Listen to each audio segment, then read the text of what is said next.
భారతీయ 1తో comparison చేసుకుంటే చూడొచ్చు అనిపించింది భయ్య. ఎందుకంటే 1 అసలు దాన్ని తట్టుకోలేము. ఇంకా 100 ఏళ్ళు అయినా గుర్తుపెట్టుకుంటారు. వాళ్ళ ఉన్న పాటలు కానీ, ఆ బీజిఎం కానీ, కమల్ హాసన్ గారి యాక్టింగ్ కానీ, స్క్రీన్ ప్లే కానీ, కమల్ హాసన్ గారు ఒక్కటే కాదు, వాళ్ళతో పాటు ఉన్న చుట్టూ ఉన్న ప్రతి పాత్ర చాలా గొప్పగా అద్భుతంగా అనిపించింది. ఇందులో కొన్ని క్యారెక్టర్లు జస్ట్ ఏదో కామెడీ కోసం పెట్టినట్టు అనిపించింది. సినిమా పరంగా చూడొచ్చు. ఎందుకంటే ఆ న్యాయాలు అన్యాయాలు అనేవి ఉన్నాయి చట్టంలో, వాటిని కాపాడుకుంటూ వెళ్ళాలి. అన్యాయం వైపే మెగ్గు చూపితే మన ఇంట్లో వాళ్ళు కూడా రేపు అన్యాయం చేసి ఆ దొంగ సంపాదనతో లంచంతో తీసుకొచ్చి నిన్ను పెంచి పోషిస్తున్నారు. అది నువ్వు తెలుసుకునేసరికి నువ్వు అన్యాయం స్టార్ట్ చేస్తున్నావు. సో బయటోడు అన్యాయం చేస్తే హ్యాష్ట్యాగ్ పెట్టి వైరల్ చేసి వాడిని జైలు పట్టిద్దామని చూస్తావు. నీ ఇంట్లో అన్యాయం జరగంగానే తీసుకొని పట్టించినావు, కానీ దానివల్ల నువ్వు నష్టపోతున్నావు అని కలిగి మళ్ళా ఇండియన్ బ్యాగ్ గో ఇండియన్ నువ్వు అని చెప్పేసి అంటే అట్లా తప్పు కదా అది. సో బీజిఎం పరంగా ఓకే. కమల్ హాసన్ గారి ఇంతము సినిమా విక్రమ్ సినిమా ఉంది కదా, దానికి కూడా అనురుది అనుకుంటా. ఆ బీజిఎం దీంట్లో కనపడలేదు. ఖచ్చితంగా మన ఏఆర్ రెహమాన్ గారు లేని లోటు అయితే కనపడ్డది. అన్ని సినిమా పరంగా అన్ని విధాల, పాటలని కాదు బీజిఎం కానీ అన్ని విధాలుగా కనపడ్డది. సెంటిమెంట్ ఉన్నది.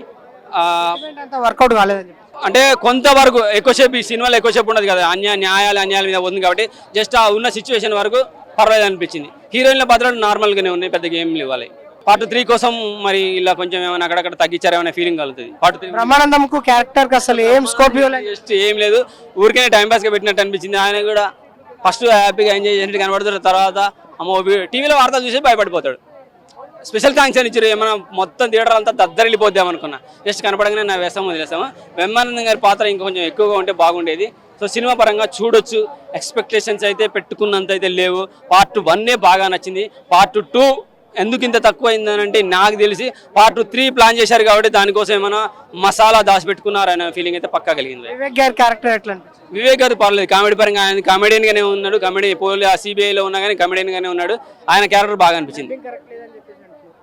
డబ్బింగ్ తెలుగు మొత్తం తమిళ సినిమా తీసినట్టు డబ్బింగ్ అక్కడక్కడ చూడాలి. లిప్ మూమెంట్ మ్యాచ్ అవ్వాలి అందరి కిర్రాకుంటది. విలన్ క్యారెక్టర్లు ఎక్కడ కూడా బాగా హైలైట్ అనిపించాలి. ఏ విలన్ క్యారెక్టర్ అనిపించాలి. ఒకసారి కొన్ని సన్నివేశాలు చూసినప్పుడు అయితే ఇలా ఎందుకు పెట్టారనే ఫీలింగ్ కలుగుతుంది. మన జేఎస్ఏ జీరే ఉన్నాడు కదా, ఆయనది ఏమైనా హల్చల్ చూపిస్తారేమో అనుకున్నా.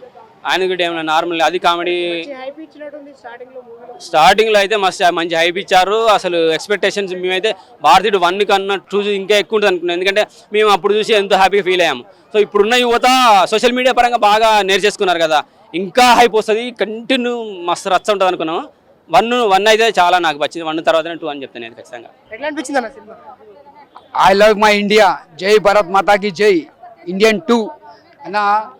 ఒకటి చెప్పాలంటే సినిమా భారతీయుడు 1 అప్పట్లో cinema sensational. A R Rahman Shankar అంటే దుమ్ము లేచిపోయింది. మేము చిన్నగా ఉన్నాం అప్పుడు సినిమా వచ్చినప్పుడు. అప్పట్లో థియేటర్ కూడా వెళ్ళాము. ఇప్పుడు టీవీలో వచ్చినప్పుడు ఇప్పటికి చూస్తాం సినిమా. భారతీయ 2 అంటే మేము ఏమనుకున్నామంటే శంకర్ సినిమా, అదే కమల్ హాసన్ పెట్టి సినిమా తీస్తున్నాడు.